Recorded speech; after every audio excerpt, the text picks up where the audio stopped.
આ ગુનાના કામે હકીકત એવી છે કે આ ગુનાના કામે જેનું અપહરણ થયેલ છે, જે ચિરાગ મોહન પરમાર, જેઓ એસબીઆઈ બેંક ખાતે પૈસા ઉપાડવા માટે આવેલ,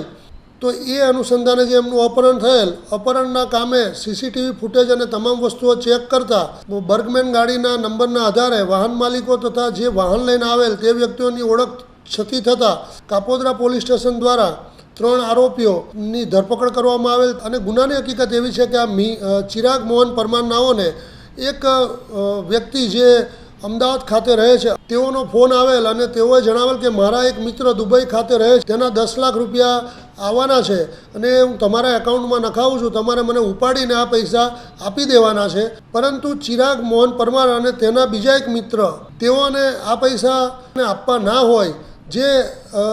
જેથી તેઓએ પોતે જ પોતાની રીતને એક પ્લાન બનાવેલ અને એ પ્લાનના ભાગરૂપે પોતાનું અપહરણ થયેલ છે તેવી હકીકત પોસ્ટે આવીને જાહેર કરેલ. અને સમગ્ર ગુનો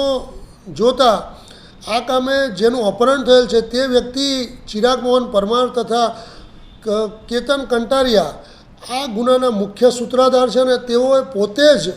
આ પૈસા આપવા ના પડે તે માટે જ પોતાનું અપહરણ થયાનું એક તરકટ રચી અને ગુનો આચરેલ હોય, જે કામગીરી કાપોદ્રા પોલીસ સ્ટેશન દ્વારા સરાહનીય કામગીરી કરવામાં આવેલ છે.